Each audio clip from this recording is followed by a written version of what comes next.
It said it's being recorded. I just press continue there. Yeah, so I've done that, yeah. Yeah, we'll just give it a few more minutes for other people to just come in. Yeah.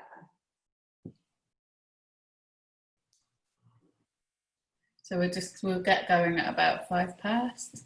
Yeah, great.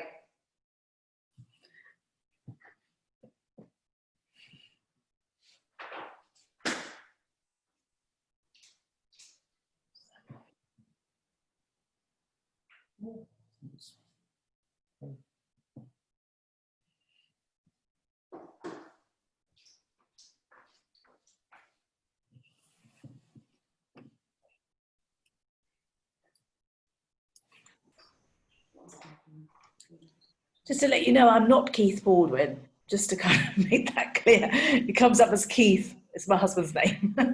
Oh, no problem. just wanted to check. Yeah, well, Ian has to have my name. Hi, Nicola. Hi, right. Good. Yeah, so I think we'll kick off, and if other people join, then that's great. So yeah, so welcome. Thanks for joining. As you can see, this morning we're going to be talking about some really healthy sort of food subjects and different things. So just sorry, just bear with me. So thanks, Ezeke, for joining us. And I was chatting to a couple of clients over the last few months, and I heard this name pop up a couple of times, and got quite interested in the ladies from what I heard about the Detox Barn, and I heard they were doing some really great things, and one of our clients was raving about them. So I tracked Sharon and Lauretta down from the Detox Barn, and we got chatting, and we thought it would be great to put on this event today. Lots of our clients are interested in this kind of thing, so yeah, it was just really fortuitous that we happened to hear about them. So I'm just going to hand you across to Ian now. Morning, everybody. I'm Ian Smith. I'm the other half of Your People Associates Limited. I'm really excited about the session today as well. I've been looking forward to it for quite some time now. We've been having a lot of conversations within our clients and within just HR circles in general around engagement and well-being and how important that is, and a very hot topic at the moment. We've spoken in our previous blogs and previous webinars about how many different people in the workplace are in different places right now. You know, some people have been at home, some people have been furloughed, and really, you know, put your arms around your people and trying to give them some support and some help and some encouragement in terms of healthy lifestyle and well-being. It's certainly something that people seem to find topical. And something else that keeps coming up is around employee engagement. Now, it's difficult enough to get that right at the best of times when you're able to be together, and even more of a challenge sometimes to get that right when we're remote from one another.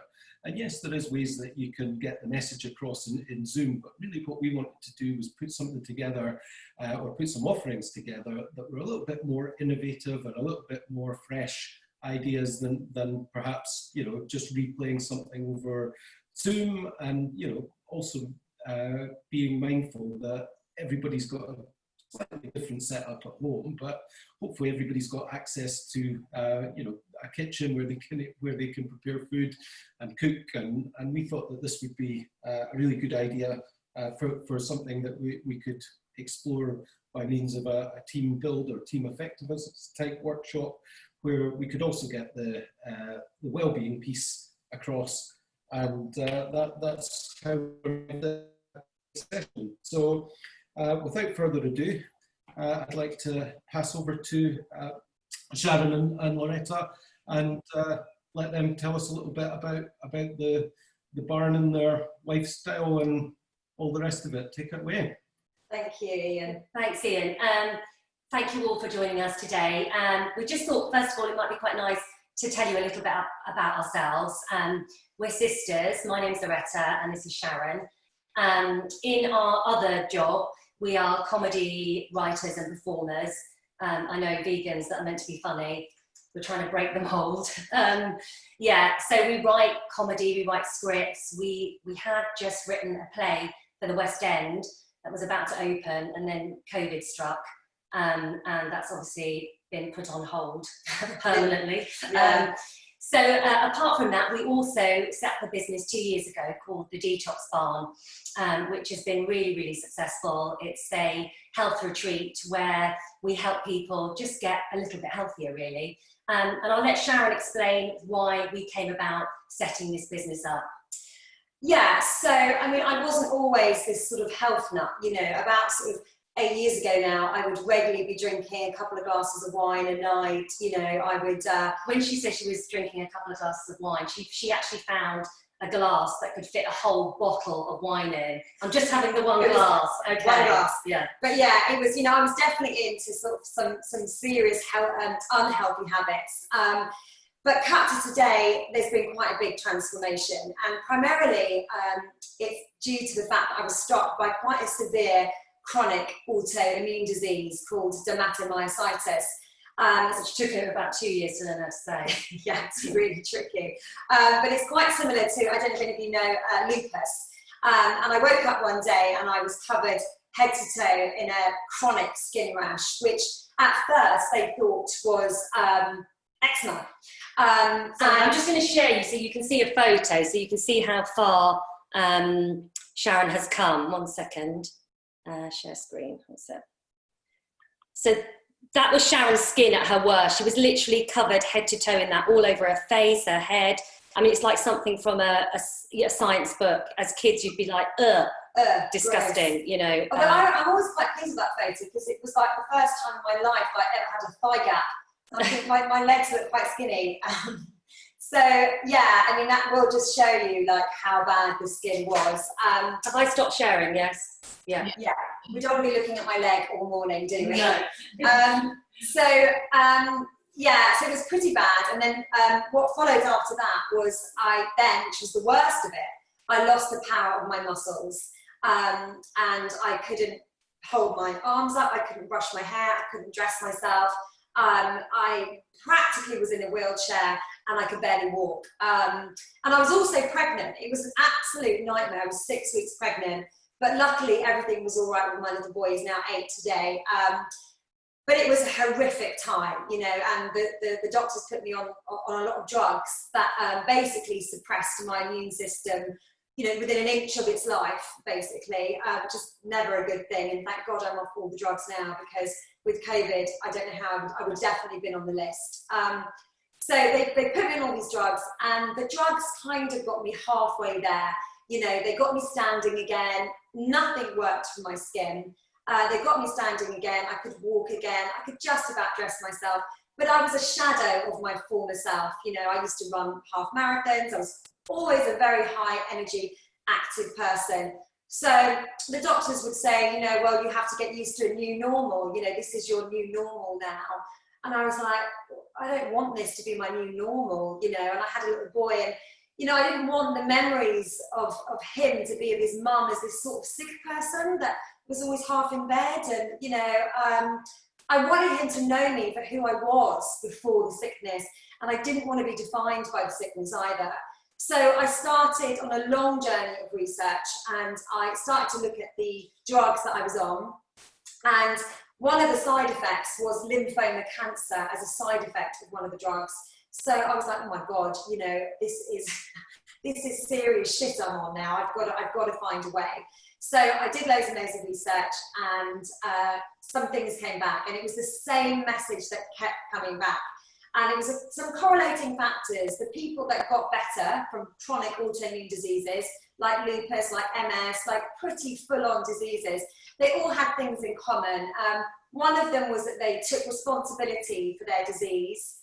They changed their lifestyles and their diet drastically. You know, they became, the ones that I followed became plant-based. They cut processed sugars, they cut alcohol, they juiced heavily, they changed everything about their lives.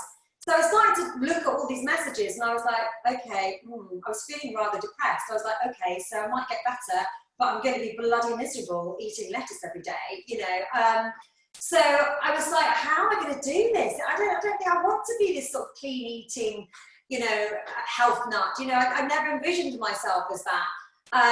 But I, you know, obviously I was like, maybe I should try. Maybe this could get me better.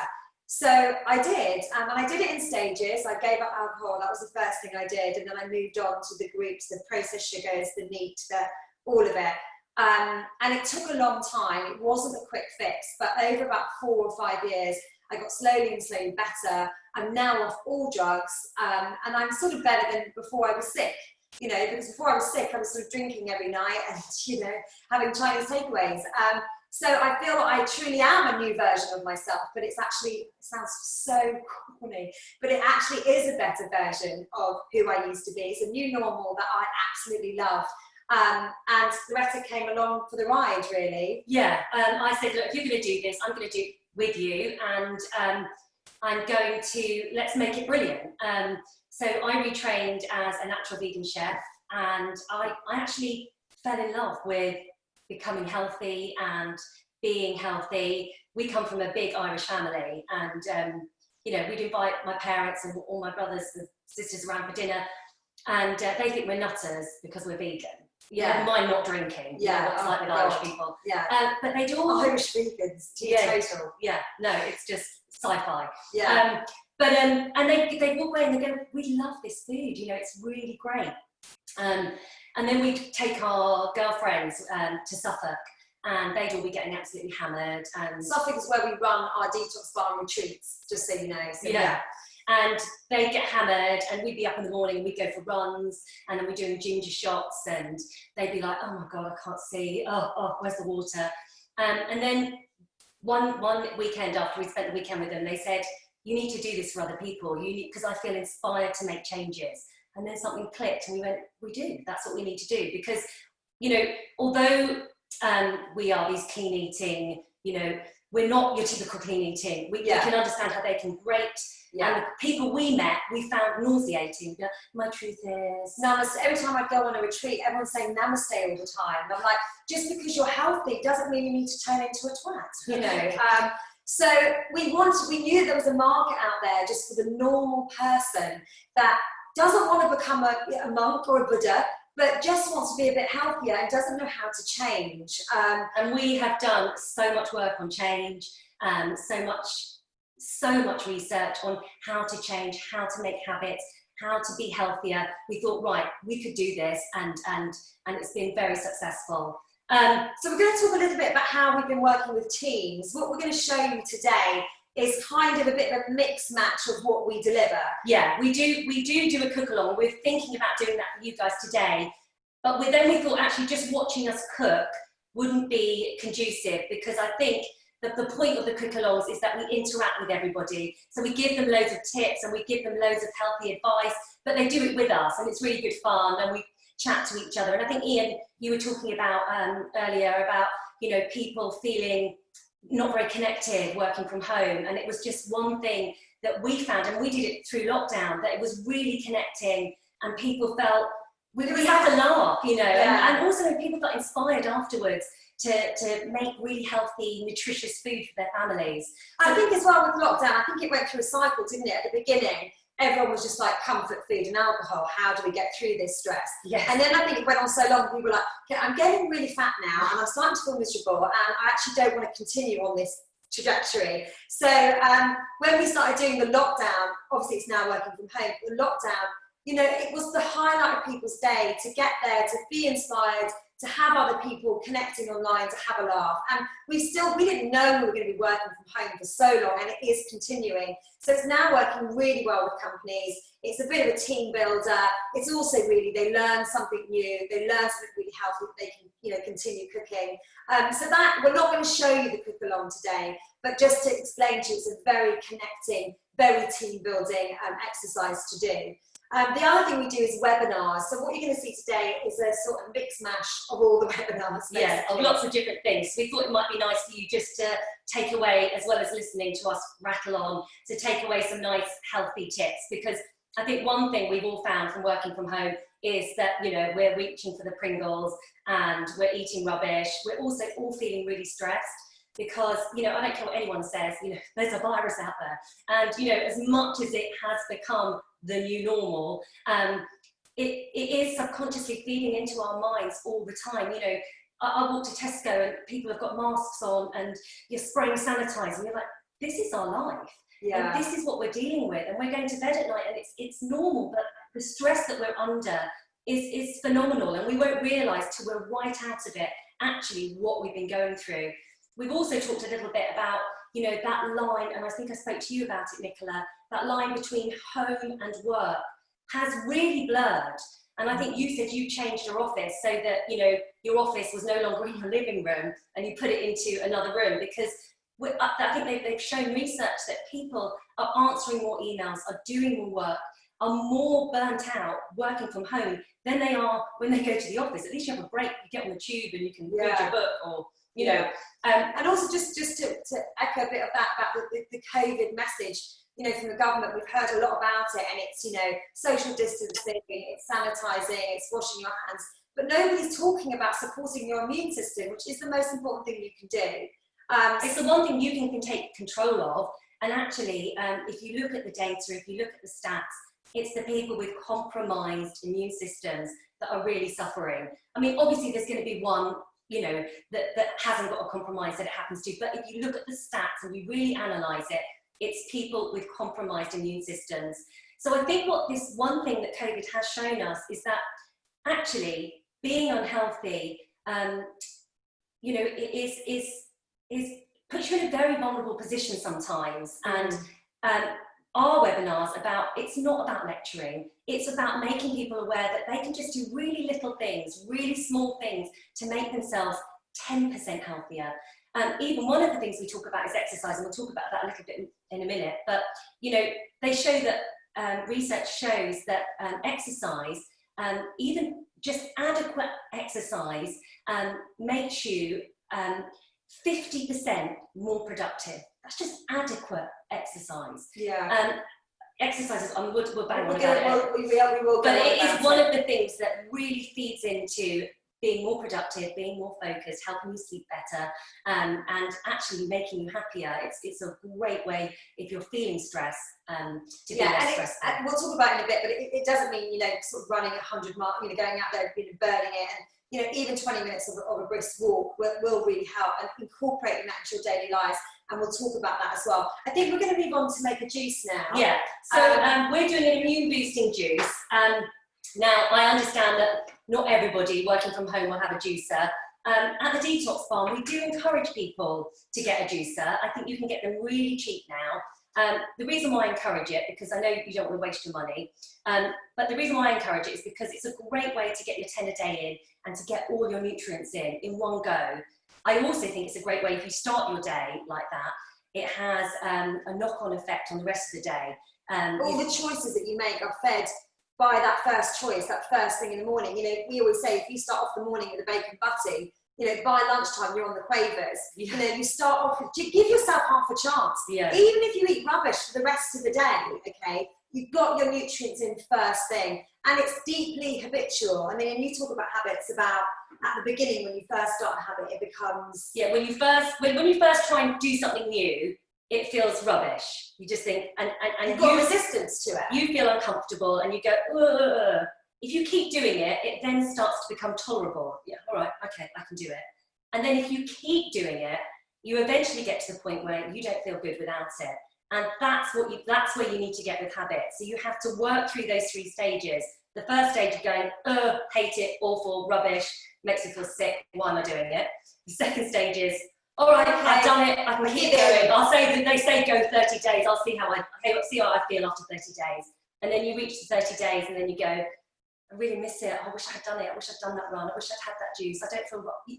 And that's how it is, but it's pushing through those barriers. And it's about sort of programming yourself. You know, we are so susceptible. By the time we're 30, we're not making decisions anymore. They're all pre-programmed, you know. Yeah. And it's about breaking that and reprogramming yourself with healthy habits that will help you, and that will, you know, give you better productivity. It will help all aspects of your life. So it really is about just programming yourself. You know, when I had to change my diet radically, I brainwashed myself. Every single day I watched a video on a YouTube video on someone that was a raw vegan, every single day, how she did it, what she's getting from it. I had to just continually hear the messages. Anyway, okay, so this is what we're going to do. We're going to make an immune boosting juice. And we will tell you all the benefits of what we're putting in this juice if you haven't got a juicer as well, so that you can eat more of this stuff. But it's so much easier in a juicer. And as I say, they're really not that expensive anymore.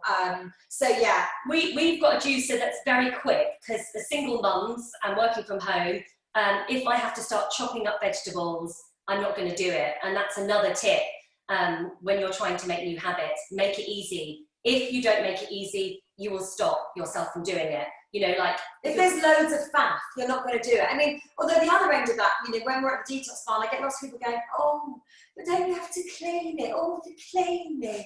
Don't you have to clean it? I'm like, well, yeah, you do have to clean it. I mean, what do you want to do? Sit with like paper plates and eat and chuck? I mean, there's a little bit of effort, but we literally find the machine with the least effort that you need to do. So there's a few bits of it that you have to clean. But other than that, it's pretty straightforward. I'll show you now. So so carrot seeds are full of beta carotene. They're great for vitamin A. We always leave the skin on and just brush them. That's organic produce, because the nutrients are in the skin. Then we've got apples. These are actually great for weight loss. When you eat them, great source of fibre, great for digestion. So they're fantastic to have as a snack as well. Blood pressure as well, actually. Yeah, ginger is amazing. It's really good. That's another one that's great for blood pressure. It's great for any infection. It really is one of those things people bang on about superfoods. This is a superfood. It's antibacterial, it's antiviral. If ever you're getting a cold or a cough, a sore throat, it's actually been, it's got a substance in it called gingerol, which they've shown that have been effective in fighting off respiratory illnesses.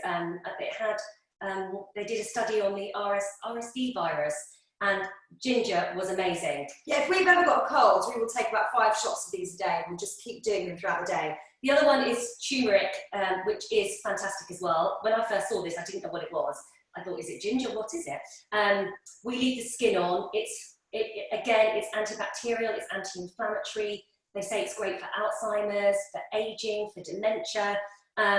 Now, the one thing with this is, it's really good if you have it with a healthy fat. So if you chuck it into curries, into stews. On avocado, on a sourdough. Yes. It's very trendy now, isn't it? So I see one more Facebook post than someone that's made a sourdough bread. Yeah, I realised, I come from a working class background, and I realised, how middle class I am when my daughter asked me for sourdough. Like, oh, Jesus. What? Mom, there's no sourdough in the house. And then we've got lemon. Again, it's antibacterial. We actually leave the skin on because, again, it's unwaxed, which is unwaxed important. and organic, yeah. Well, you can get away with unwaxed without it being organic, but as long as it's unwaxed, then it's fine. I'll show you now, and we'll talk a little bit about organic versus non-organic in a sec. So these literally go in like that. I mean, how easy is that? And then...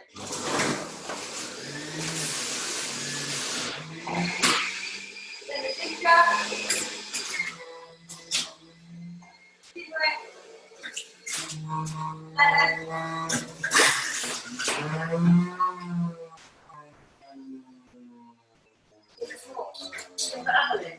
Oh, sorry, I forgot, yeah, sorry, apples.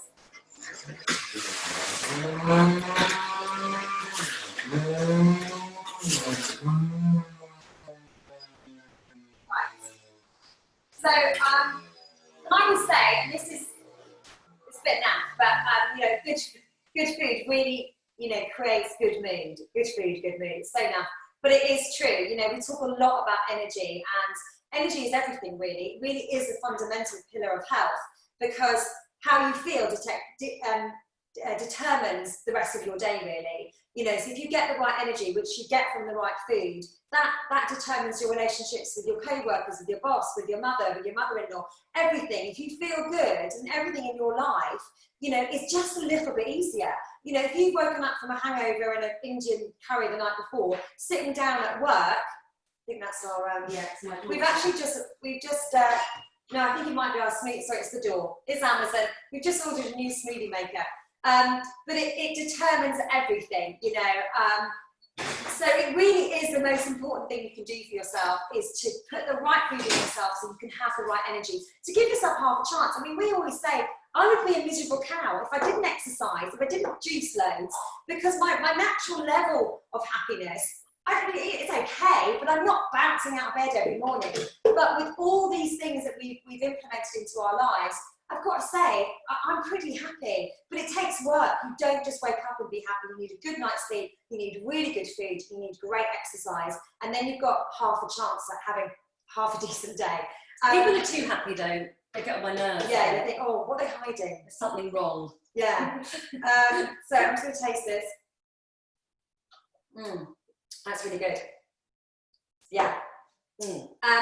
So the other thing I want to just talk about briefly is vitamins. Now, we're not nutritionists or doctors, so I don't want to give too much advice on vitamins, but I think some governments now, especially with COVID, the Irish government are saying you must supplement with things like vitamin D. I don't know if people have heard about the correlation of vitamin D. Yeah, you have. Yeah. Okay, so you can either supplement with it, which is really cheap and easy, or you can get foods that are rich in vitamin D. There has been research that people that are dying from COVID, you know, a very high percentage of them have got low vitamin D levels. So that's a really easy one that you can do. Yeah. I actually take a supplement which is natural, and it's called Sun Chlorella. So it's from the plant Chlorella, and it's 100% natural, and it's got a very high vitamin D content. So it's a natural way of taking it, and you can just get that on Amazon. So yeah, vitamin D in the foods, what are they in the foods? Mushrooms? Mushrooms are really good. Chicote mushroom, got Yes. loads of vitamin D in it. Yeah. We love saying chicote. Button mushrooms, peasants. So mushrooms are good. Tofu? Tofu's good. Orange juice. The other brilliant way to get vitamin D is sunlight. So getting outside, getting some air on your face, on your arms, and that correlates with sleep as well, actually. So there's as much sunlight as you can during the day. So that means, you know, when you're doing your working from home, you know, when you've got 10 minutes, rather than checking Facebook or Instagram, just get outside, get some fresh air. It really is rejuvenating, and it will make you feel so much better for it. And even if it means putting your phone down for 10 minutes and just going for a brisk walk and getting that vitamin D, it's the best way to get it. Yeah. I mean, I am aware that we live in the UK and it's not always possible. And I think even people that spend a lot of time outside, because we don't get that much sunshine, don't get enough vitamin D. But it's even without COVID, it's a really great supplement to take. The other one is vitamin C. Obviously, we all know about vitamin C. Vitamin C, rich foods, orange juice, obviously. Broccoli's good. Broccoli's good. Red peppers. Red peppers. But she tells this fact every time we sit down. We actually live together with our 2 children, and every time we sit down for dinner, she tells this fact. So I'm so glad she's got a new audience. Go on. She loves it. I do like this fact. Vitamin C. Red peppers have got more vitamin C than an orange. Yes, and I just think that's a nice fact. Yeah, it is a good Sorry. fact. Not everyone knows it. Yeah.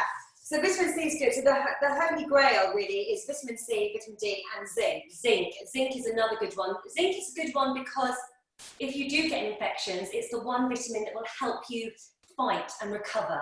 A lot of athletes take zinc, and it's great for recovery. It's great for skin. It's great for aging and boosting cells. So taking those three in combination with each other will be a great way to fight infections and really boost your immune system. And then, as you said, there is some correlation with vitamin D, and we know that ethnic minorities are more vulnerable, and they tend to have less vitamin D in their skin as well, because they receive melatonin in a different way. So it really is, there is science behind this now. When you think about that, when you just think about, you know, because we don't hear the messages about how food protects us, but when you think about how vitamin D can have a massive you know, a protective element to such a crazy disease as COVID, it makes you realise how important vitamins and nutrition really is. And I know how transformative it is. I mean, I went from, I don't want to eat salad every day, I don't want that to be my life, I'd rather actually be sick. I had that sort of mentality to now, and I truly know how transformative it is. I mean, the beginning of lockdown, I called my doctor because I've still got a little bit of red around my fingernails, and I said, you know, it's just annoying me. I mean, how do I get rid of it? I mean, do you have it? What does your other patients do that are off all drugs, are in remission, but still have tiny bits of skin? And he was like, well, I don't really have any other patients off drugs. And sorry, I've got a bet. And so it really hit me again, because I've got used to it now, but it really hit me again at how transformative food really is. And, you know, changing our daily habits has really changed our lives in quite dramatic ways. So yeah. That's another thing about habits, actually. So small things, small steps can lead to big changes, and never underestimate that. You know, you are what you repeatedly do. You know, again, it's about programming yourself. And, you know, you obviously want to program your teams to be the most productive they can be. And in order to get there, they need to be as healthy as they can be. The healthier they are, the happier they are. The happier they are, the more productive. It's all linked. We're all linked within this. We're all in this together. So, do you want to do a healthy snack then? Yeah, so I'll do a healthy snack. Oh, I just wanted to quickly, we didn't touch on this. I wanted to talk about organic versus non-organic when we did the juice. Yeah. So organic, I know what it's like. You go to the supermarket and you see a 50p cucumber and you see a £1.50 cucumber. And it's really difficult, isn't it, to go, okay, I'll get the 150 cucumber, because you think, does it make a difference? And I understand that. And we run the Detox Barn. You know, all our stuff is organic. A lot of our stuff is, I mean, you know, honestly, we go, oh God, would they know? But of course, you know, of course we make sure it's organic, because it's what we really believe in. Because it does make a difference. Yeah, and it's not just us saying it makes a difference. Research has shown the pesticides that they put on non-organic stuff is a real toxin for our body. But also they've done research on like tomatoes, for example, and they've tested them for vitamin C levels. The non-organic had 50% less vitamin C than the organic tomatoes. So I really, truly believe that it is worth spending that money. And it's also about reframing how you think you spend your money. So I kind of, you know, it's that story that you tell yourself, oh, it's a waste of money. No, it's not. You're actually giving yourself something really good. Well, it's just odd what we value as society. You know what I mean? You're fine to spend 30 quid on a bottle of wine, but £1.50 on a cucumber when you could get it for 50. You sort of go, no, I don't want to. So it's about reframing what you prioritise, and we really believe that the biggest priority in your life is your health. You know, and I suppose you don't really realise it until your health gets affected. That's when you start to back. Yeah, we always say as well, you know, with my mum, you know, I've brought my whole family on this sort of journey a bit, you know. None of them are vegan, by the way, so they haven't gone that far. But at the beginning, my mum was like, oh, Sharon, she's eating so many vegetables, she needs some meat. You know, she really was quite resistant, wasn't she? Yeah, but she was very much, and I think this is what... Salad in a bag? Oh yeah, this is what the media quite successfully does. It confuses us so much that we don't know what to do, because it gives us so many mixed messages that you just kind of, and you know, I remember my mum would say, I'd come over and she'd go, well, one week red wine is good for you, the next week it's bad for you. I mean, you don't know what to do. I read in the Daily Mail, salad in a bag would kill you. Yeah, salad in a bag could kill you. And I'm like, Mum, no, it won't kill you. There must have been something in the bloody salad in the bag. I've got no idea. I don't know the way they wash it. She read this fact. But instead of seeing me getting better, she's sitting me down telling me that salad in the bag could kill me. So I might as well just have my wine and eat my meat, and I don't want to hear any of it. But I get it, because we're confused. We all are. And it took me a long time to work out what is the best way for me to live. But one thing I do say, even though with all that confused messages, and you do get, you know, a few people going, you know, well, is it, does it, you know, and I think, well, actually, you know, eating lots of fresh fruit and vegetables, I don't care what any scientist says, that is good for you. That's my message. Eat as much fresh fruit and vegetables as you can. If you are going to eat meat, eat good meat, eat organic meat.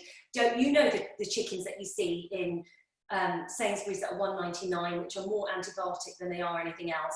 That can't be good. I don't care what anyone says, that can't be good for you. But get a nice a really nice organic one that you know hasn't got all the antibiotics in. Yeah. So this isn't really about being vegan, obviously. It's not about converting anyone. It literally is just about being a bit healthier. And if you want to have a bit more vegan, plant-based options in your life, then we would love to share those with you. So it's really just about that. We are not the vegan police. No. You know. I didn't say about the organic versus non-organics. So my point was, if you are going to get non-organic, go for stuff that has got a hard skin on it. So they're the things you can get away with. Things like bananas, avocados, pineapples, melons.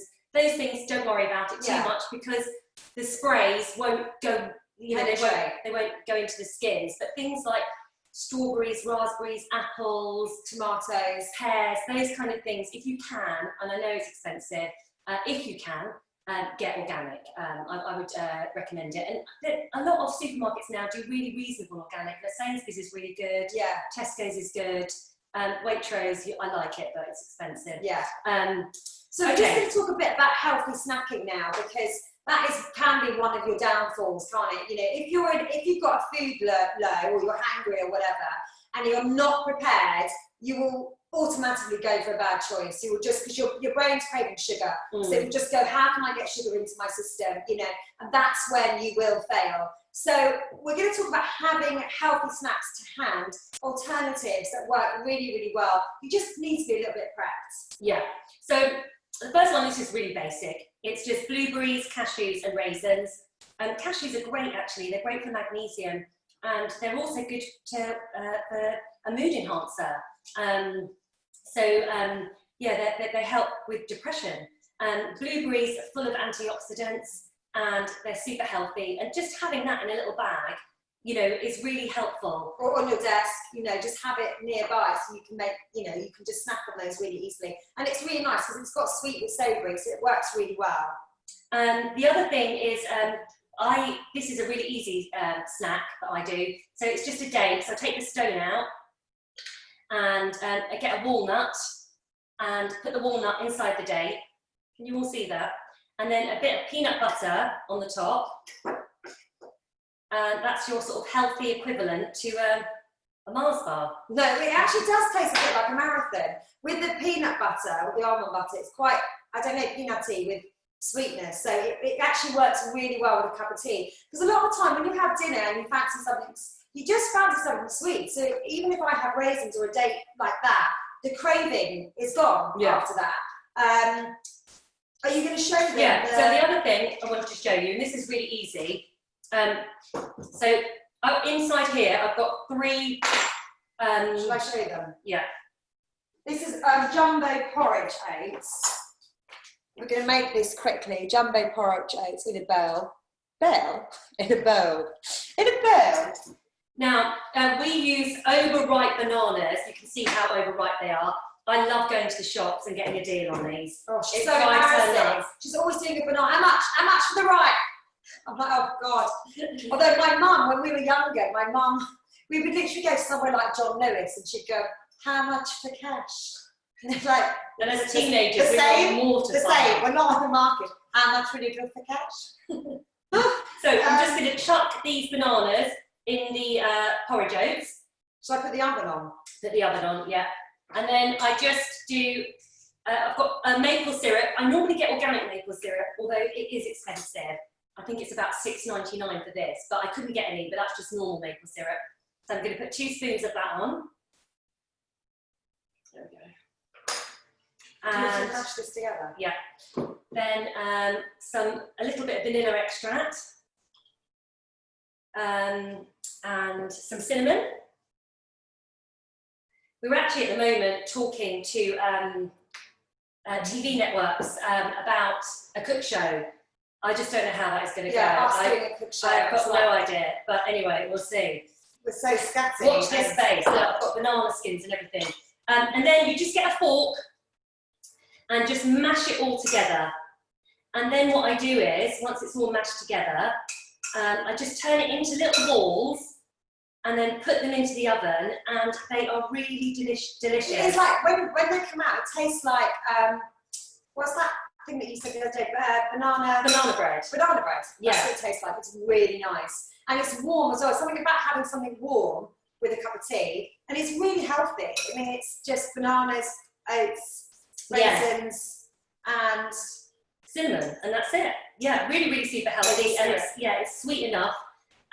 My tip with porridge oats is I always get jumbo porridge oats because lots of people want to have porridge for breakfast, which is really good. It's a great source of fibre, and it's really filling and sustains you. So it's brilliant. But when you get the really fine stuff, it doesn't taste as good. So I get organic Flanagan's jumbo oats, and I do it with an oat milk or almond milk. You can see that there. And then I make it for about 6 minutes, and it tastes really creamy and lovely, and not just like, you know, I don't know, a pool of squidge that doesn't taste that nice. Okay, I'm going to roll them up to balls. If you get that little tray there. So I just get a little ball like this.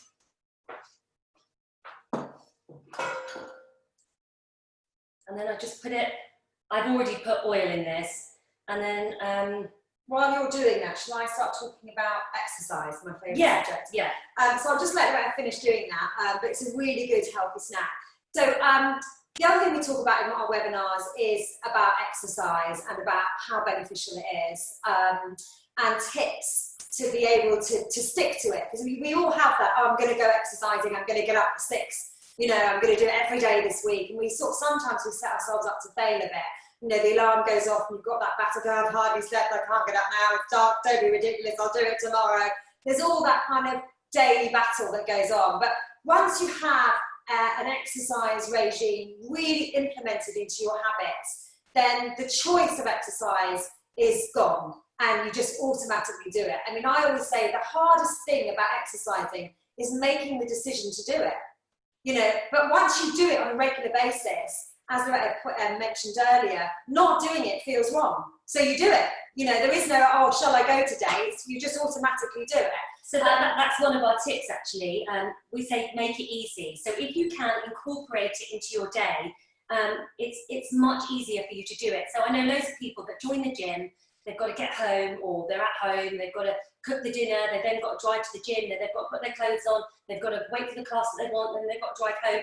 That's really hard to make that part of your routine. It's really difficult. So I always say try and do something little and often, because repetition is the key for creating habits. So, you know, walk your kids to school or run home, or, you know, at lunchtime, do a really brisk walk and make that every day. And just 20 minutes of exercise is really, really beneficial. So just doing little and often is fantastic. And also, as we touched on about working from home, taking these short breaks, you know, is really, really important. So you get out, you get some fresh air, you get a change of scenery. I mean, companies are understanding this now. That's why they're doing things like walking meetings or standing desks. And we need to move. You know, otherwise we become really sluggish, not only in our body, but in our thinking. I mean, when Lauretta and I, we write sitcoms, you know, and if we get really stuck, we're like, oh, I can't work out how we can do that, and I just can't work out how the character comes round, it just doesn't work. We'll go, right, let's just go for a walk. And we'll go for an hour's walk. There's a walk near my mum's in Tosheridge, it's beautiful. We'll go for an hour, and I'm telling you, 9 times out of 10, halfway round we'll go, that's it. And it just does so, the oxygen to your brain. And I think it's really important working from home to get those regular breaks and to get out. Actually, I read a book by a top neurologist. Shall I put these in? Yeah, when my daughter was young. And I think the title was something like, how to make your kid brainy. And I was like, well, yeah, someone's got to make money. So I'm like thinking, right, I'm going to put it all on her. But anyway, he was a top neurologist, and his #1 tip for keeping the brain at its optimum was exercise. And he talked about the oxygen going to the brain, the cells. He does all his meetings, all his writing, he does it on a, what do they call it? What's that thing? Don't know. The thing that you run on a We gym. need more turmeric for our dementia. Yeah. Treadmill. Treadmill, that's it, yeah. It's obviously not working for me. Yeah, So it's really important for the brain. It's also anti-aging. So exercise. Yeah, I like this fact. So basically, as we get older, our cells, we've got a thing called telomeres, and they shorten as we get older. But with exercise, it stops the rate at which these telomeres shorten by. So it really is making you younger. And, you know, the big thing is they say doing it every day, you know, or a little bit every day. Yeah, because some people will go out and they'll do an hour and then they won't do it again for 2 weeks because it put them off so much. They did so much and they hated it. So even if you just do little bits every day, I think it really is the way forward. Also, the other thing to remember is that, you know, say you only could have time to do one in 1 week. That doesn't matter. Everything you do is beneficial, and I think that's quite reassuring. Because sometimes you think, oh, what's the point? I haven't got any time this week. But even if you've got 10 minutes, that is still beneficial. Other thing to do is to sort of start your day the night before. So a really good tip is to, if you decide that you're going to exercise, is to put your clothes out on you know, ready for the morning, because our brain is so used to looking for shortcuts. You get up in the morning, you're like, oh, I can't find my socks. That's it. I'm not doing it. I haven't got time. Can't be doing this now. I'm not doing it. Yeah. So it will convince us. It will look for any out. So don't give yourself an out. You know, if you know that you're the type of person that is looking for that out, you know, get your gym gear ready the night before. We always say as well, if you're feeling really miserable about going for some exercise, put your gym gear on, go out for 5 minutes. If you're still hating it after 5 minutes, say to yourself you can go home and have a cup of tea. 9 times out of 10, you won't go home. Once you're out, you're in your gear, psychologically you're there, you're going to want to do it. So, you know, they're just little things that you can do to try and set yourself up for success. Another thing is visualize it. I mean, when people say to me about visualizing, I always get really irritated because I'm not a visualizer. They go, you're on a beach. I'm not on the beach. I can't see it. I'm not there. I can't feel it. No. But we actually visualize every day naturally. You know, when you decide what you're going to eat in the evening, you do a little visualization. You sort of go, yeah, you don't realise you're doing it. Yeah, should I have this or should I have that? Yeah. You sort of imagine it a bit. And so it happens naturally. So the same thing like when you're exercising, when you're making that decision, I don't have to make a decision now. It's so ingrained in my routine. It's taken out. I just know that I'm going to go. But when you're in that stage of making the decision, don't think about how you feel when you're going to be running, like, you know, running up a hill, puffing, hating it. Don't think about that. Think about how you're going to feel after you've done it. Well, they've actually done research on people that exercise regularly, and the research shows that they never think about exercise. They always focus on that feeling once they've achieved it. And I think that's really interesting. And I have a lot of friends that go, oh, I hate running. Oh, I hate, you know, and I'm like, well, everyone hates it. Well, I don't love it, but I sort of love the feeling I have afterwards. But you never wake up in the morning and go, I can't wait to run. Even runners, there is always a little bit of resistance because it's a bit of a challenge. And anything that's challenging, we're pre-wired not to do it, you know, not to want to do it. And another motivation to do it as well is that they say, if you do achieve things, it's amazing for your brain. It releases endorphins. It also lays down pathways, and you get more addicted to achieving more of achieving, if you know what I mean. Yeah. So it's really important to challenge yourself and to set those goals in whatever form they are. You know, it doesn't have to be exercise. It can be, you know, reading a bit more in the evening, or having a smoothie every day to start your day. Whatever it is you want to do, that you want to change a bit. The other thing I say about exercise is community. It's really good to do. If you know that you need to make yourself accountable, it's really good to do it with your friend, whether it's like, I mean, exercise outdoor at the moment is massive, whether it's like, okay, catch potato to 5K, let's do that together. And you make yourself accountable. Like my brother, he's sort of businessman, he's loaded, and he's got a Peloton bike, and he's always competing against other, you know, his friends. But it's because he's got a competitive element to him that he doesn't want to fail. He wants to be the one that did however many K this week. I'm not competitive like that. But, and I'm quite motivated. I live with my sister. We're both, if she's gone for a run and I haven't, I feel a bit bad. And that's another thing about habits in your household. You know, so if one person of your household is obese, it's more likely that other members of your household will be obese. And so the same is true in reverse. You know, so you can really inspire each other. And I know communities like, I mean, alcohol, for example, if you wanted to stop alcohol or have a break from alcohol, there's things like 1 year no beer, which is an amazing community, you know. And you don't have to give up for a year. You only you can give up the. There's different challenges. Like there's a month, there's 3 months to a year. I mean, we've interviewed the guy that set this company up, and it's absolutely brilliant. And it's for middle lane drinkers. It's not for alcoholics. No, it's just for people who think I actually want a bit of a break, or I feel like I'm in a bit of a rut with drink. You know, it's that type, which is probably most of us. You know, it's not your alcoholics. But it's a community where everyone's checking in on each other. I had a Saturday night out this week and I didn't drink, and you know, and it's just encouraging each other. And I know when me and Lauretta we don't drink, but when I first gave up drinking, it was quite hard to be around my friends. I mean, they sort of gave me a pass because I was sick, but they didn't give Lauretta a pass. They were like, why the hell's she not drinking?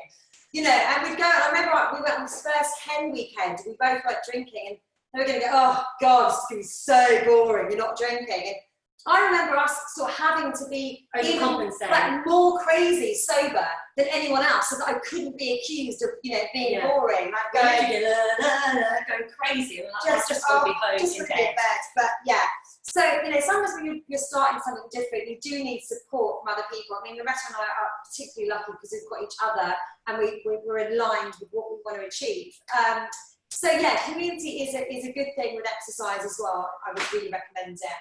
Do you want to do another snack? And then yeah, the other thing we wanted to talk about is sleep. I'm just worried of the time. We'll do one more snack and then well, I'll talk about sleep because that's our favourite subject. Yes. And then we'll round up. We love sleep. In fact, I don't know if it's an Irish thing, but me and Sharon, we literally talk about sleep every morning. Yeah, every morning we'll go to each other, how did you sleep?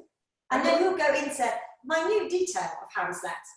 You know, it'll be like, well, I thought I went to sleep, but then I don't think I was asleep because I then woke up because I heard a noise. And it would go on. And then I woke at 3, and then I couldn't get back to sleep. And then there's that whole thing of waking at 3 a.m., which is like the worst time to wake because you've had quite a good sleep. If you've gone to bed at 10, you've had quite a good sleep. You know, but then you're wired awake, you know, and then you spend 4 hours trying to get back to sleep. You're like, oh, just go back to sleep, go back to sleep. And then you fall asleep at like 5:45, 15 minutes before the alarm goes off. You're like, I had 4 hours. So yeah, we absolutely love sleep, and we've got some tips on how to get the perfect night's sleep. Are you doing this? Yeah, I'm just going to bring this over so they can see what I'm doing. Yeah. So I've done lots of research on sleep, and obviously it's very healing and very restorative. So when I was really sick, it was really important. I got a lot of sleep. I had a toddler, it was a nightmare. But anyway, so I read a lot, I researched a lot, and I'm sure you've heard of it called the circadian rhythm, where we sort of have this master brain in our brain. It has this master brain that's connected to clues from the environment. So obviously light is one of the major clues. So it knows when to go to sleep. You know, melatonin starts to be released in your body when it starts to become dark. So that's why things like, you know, lights in the computer can be very difficult. You know, it sets off clues in your system that it's still waking hours, you know. So that is why they say don't be on your laptop late. Also make sure that your house has got dimmed lights towards the evening.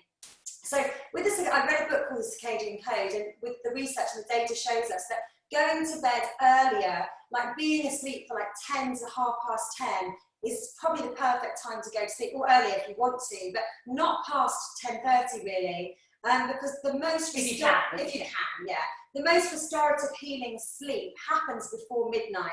So that is the really, really crucial time to sleep. I mean, I don't think I've certainly noticed it. If I go to bed at 12 and sleep like say 12 till 7, I'll feel really quite tired the next day. But if I have 7 hours from like 10 till 6 or 10 till 5, I'll feel absolutely fine. It's the same amount of sleep, but in a different part of the day. So the circadian code really sort of recommends that going to bed early, being settled for 10:30, and also going to bed with an empty stomach. So not eating late at night, finishing your food. If you're going to be in bed for 10, finishing your food by 6, which sounds really early, and I know it's not always possible. We love it, but I mean, I love to eat at 5, you know. And our girlfriends say, do you want to go out for dinner? And I'm like, should I book it for 5:30? And they're like, no, you know, who wants to go out then? We do. But I'm just going to interrupt you. I'm just going to show you what I'm doing quickly. I'm aware of the time. So I'm doing, this sounds hideous, but it's actually really lovely. It's avocado and banana mousse. So I've got 1 avocado, 2 overripe bananas, a bit of maple syrup. We've got some cacao.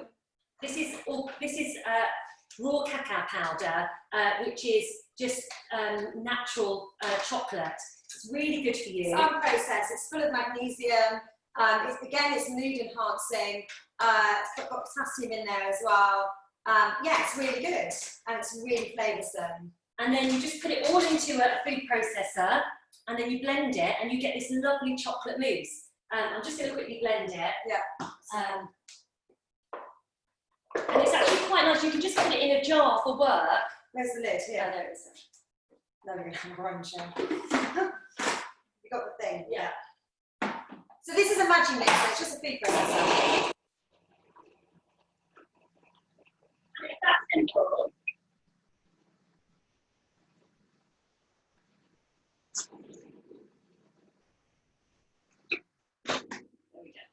And then you can just, I've got a little jar here. Can they see, Sharon? Yeah, I think so.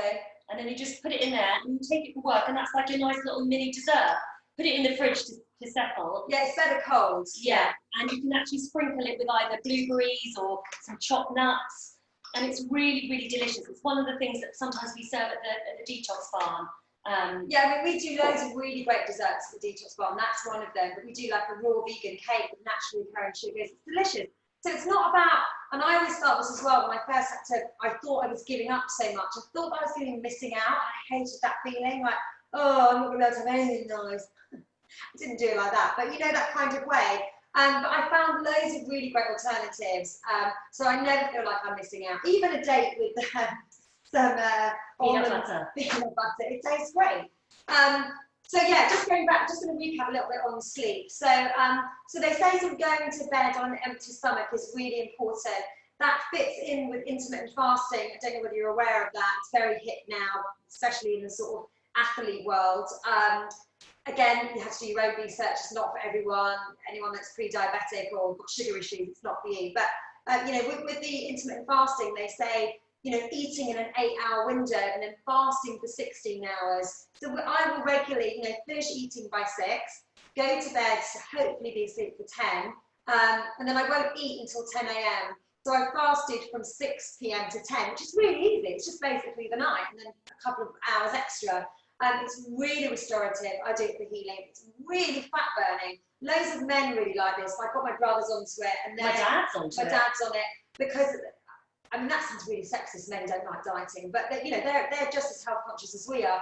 But it just really appeals to them, you know, just being able to eat and then just stopping eating. And tell them the science behind it, because this is quite exciting. It's a guy called Victor Lungo who actually had a piece in the British Medical Journal, and he's doing a lot of this work for cancer patients and primarily anti-aging. But he did an experiment on. Yeah, you tell them. She likes to tell the story, and she's not telling it. Yeah, sorry. So basically, he did an experiment. He did an experiment on mice. So he set one set of mice, and he gave them food all day long, same calories, and then another set of mice with calories in a restricted window. So they could only eat in that 8-hour window. The other mice could eat all day long, but they ate exactly the same. So the mice that ate all day long put on weight, got fatter and got sick. The mice that ate on the 8-hour window with the same food lost weight and got better, got healthier. And so now they're seeing this as well in humans. I know fasting's really big at the moment anyway, but it does interlink with sleep. So going to bed on an empty stomach, if you can, you know, it really helps with getting into that deep sleep.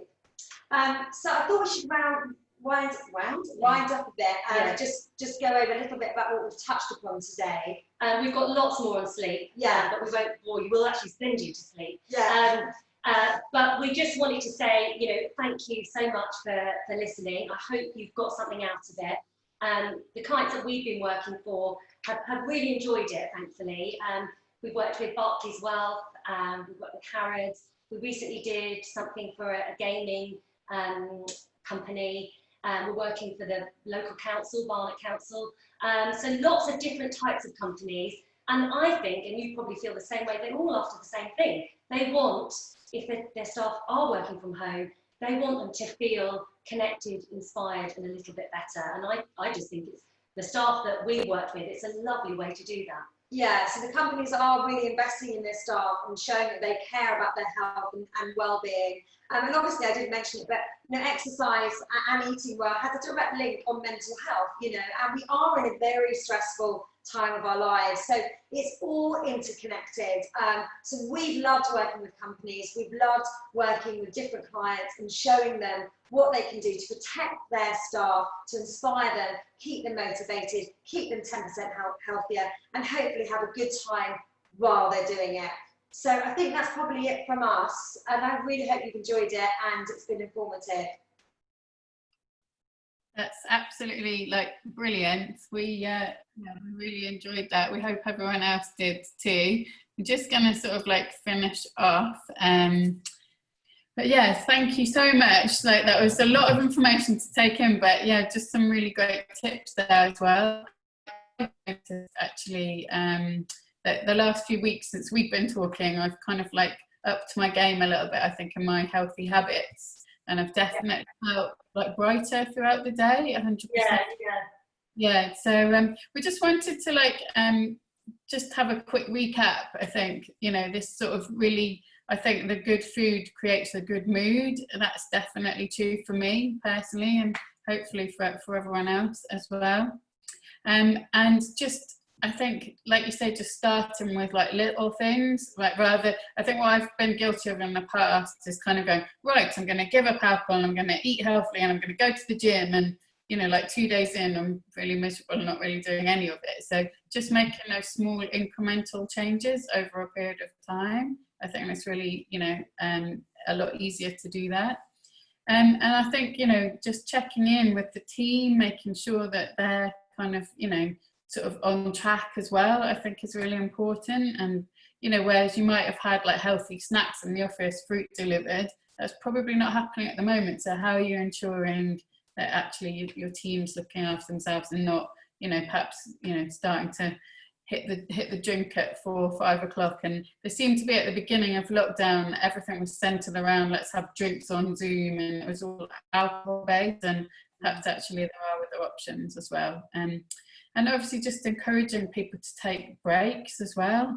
I think when you are at home all the time now, it's easy to just sit in front of the computer all day, and actually just allowing your people to just take the breaks when they want to do that, I think is really important. And maybe, offering some free online exercise classes, putting those on, getting people involved in that as a group rather than, as I say, these kind of drinks on Zoom all the time.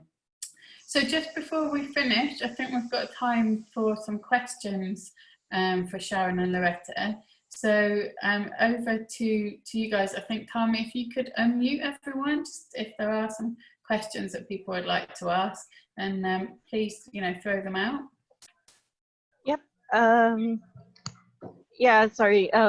Well, the question and answer table is now open for Sharon and Lauretta. So you can probably unmute yourself to ask the question, or you can use the chat box. Sorry, I can't see a chat box, but can you hear me? Yeah, we can hear you. Yeah. Sorry, we can hear you. My question is just around juicers versus blenders versus those NutriBullet things, and I just wondered, so I bought a NutriBullet or whatever it's called years ago, and got into throwing everything in, but then was reading stuff around, if you do it too harshly, it zaps all the nutrients, and I just wondered, is a juicer better at sort of retaining the goodness, and is it true that blending things to within an inch of their life can actually destroy some of those nutrients, if that makes sense? Yeah, no, I've heard that a lot. So we have a juicer and a blender. So I normally, if I'm going to make a smoothie, I will juice and then I will blend afterwards. Okay. So that way you're getting the nutrients from the juice, but you're also getting the fibre as well. I find a lot of people do what you do, is they buy a NutriBullet and they use water to blend, and then it doesn't always taste that great. I always taste a bit like pond water. I always recommend using coconut water if you're going to blend, because it just tastes a bit better. Yeah. And as far as the nutrients are concerned with blending, I've not heard that it takes away nutrients. In fact, I thought it was really good because it breaks stuff down. And, you know, there's no way. I mean, normally for breakfast, I will stick in a whole lettuce in my smoothie. You can't even notice it. I wouldn't be able to eat that much lettuce in one sitting. I mean, there is the thing about juices. So, like, you get different types of juices. You get a masticating juicer, which basically the blade isn't as powerful, so it keeps the nutrition in the produce for longer. So if you had a masticating juicer, you could leave it in the fridge for 3 days and it would hold the nutrients. We haven't got a masticating juicer, but if you juice and then drink it straight away, there's very little in it. But I wouldn't juice with this one and then leave it in the fridge for 3 days. But I very much, I juice fresh, I freshly juice and then I drink it. So you don't really miss much of the nutrients, there's only a percentage. But because for us, when we got masticating juice, it was so slow that it made me stop juicing altogether. I was like, I can't be bothered to do this. So we got the real quick one. This is a sage one. And as I said, if you drink it straight away, there's very little loss. Yeah. Yeah. Thank you. Thanks. No worries. Any other questions? I've got a question I was going to ask actually. I have started sort of trying to have at least one day a week where I'm not eating meat, and I think psychologically that feels quite good. It feels like, you know, there's a dedicated day of the week where I can prepare something, make sure that everything that I've got is kind of tasty into a good recipe. So psychologically it makes me feel quite good. But what stage do you think it would get before I really started noticing a difference? Would I have to have a bigger shift than that, or is it more about this combination that you've been speaking about of the exercise, the food, and the sleep? I missed what you said you did on that. In the beginning, we missed the first bit of your question. All right, sorry. So I'm 1 day a week. I've gone without meat, and I've sort of prepared for that by trying to make sure I've got the right ingredients in, so that. Yeah, that's fine. I would say it will make a difference. You know, I think just little changes, as I said, lead to big results. But I think continuity is key as well. So maybe you could change that. You could, if you're not feeling the results, then maybe you need to increase it. Say, okay, by 2 days a week. I think that one of the biggest things about if it's for weight loss, I think it's stopping the snacking in the evening once you've eaten. I think intermittent fasting, if you can do that regularly, will have a massive benefit. It's huge. But I think it's continuity. So it's trying to do little things every day, rather than one day and then the rest of the week eating loads of pizzas. Yeah, I've got my ex-husband, for example. He's kind of got to the age, he's 45, and he's sort of put on weight, and he really wants to lose it. And he's telling me he's doing this intermittent fasting. No, he's doing 2 days smoothie a week, right? Which is great. Sometimes me and Lauretta do that, just 2 days having smoothies a week. But he's not losing any weight. And I'm like, in the days that he's not doing smoothies, he's making up for it. So in a way, it's completely counterintuitive. Yeah. You know, he said the other day, he said, I'm going to start doing, I've been doing 1 meal a day. And Lauretta was like, well, the 1 meal a day that you're having is obviously absolutely massive. You know, because if you do 1 meal a day, you are going to lose weight, you know. But if you overcompensate on the days off, or that 1 meal is, you know, you're not going to do yourself any good. So, yeah, I think sort of trying to continue those habits, Ian, more than just 1 day, I think will have a bigger impact. And I also think, you know, a lot of people, you know, talk about weight loss and exercise. And I think exercise is brilliant, but I think the 90% of weight loss is down to food choices. Yeah. And I think what happens is people exercise, and they've shown this actually in research, and overcompensate. Oh, I've done a run, and then they get back and they go crazy. But actually, because they think that they can eat so much more. And I think especially as you get older, you can't. It has to be done in combination with, you know, you can eat. Of course you can eat good stuff and be full, but it's about, I think it's the empty calories. They're the things that really put on weight as far as I'm concerned. Things like croissants. If I ate a croissant, I would not be full. You need 5 to be full. You know what I mean? When we have a smoothie, it's we put avocado in it. It's really sustains you. It really is filling. So it's not those empty calories that aren't nutritionally dense. You'll find that you feel the more kind of nutritionally dense the food is, the fuller you will feel, and the less likely you are to want the rubbish food. It really is contagious. Do you know what I mean? I think some great tips there. The other question I had was around some of the smoothie recipes. Have you got anywhere where you've got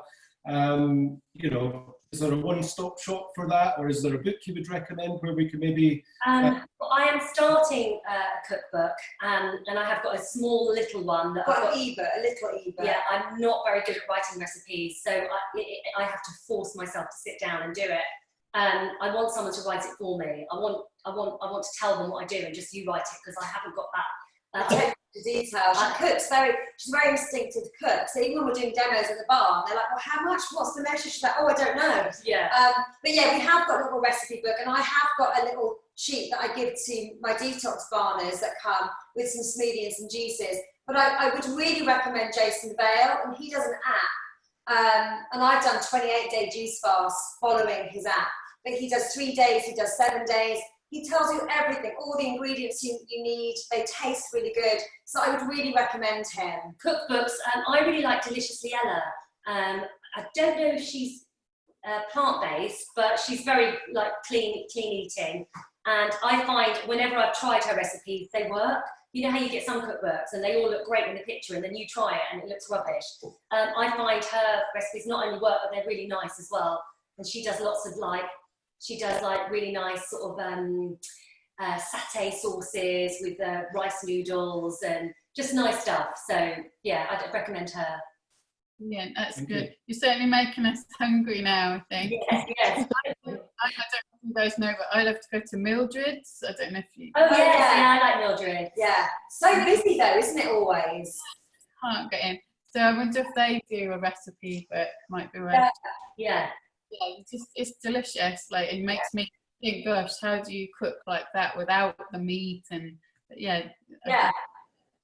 So just to finish off then, if there's no more questions, just to say that if you would be interested in talking about kind of your team's sort of health and well-being and employee engagement issues that are coming up, then Ian and I offer a complimentary consultation call to have a chat through some ideas, things that you might be experiencing. So, just drop us a line, and we're really happy to pop that into the diary. And, if you just want to brainstorm some ideas. But we just also want to, thank Lauretta and Sharon again. It's been brilliant to know you the last few weeks, and really appreciative of what you've done for us today, and we hope everyone's enjoyed that. Yeah.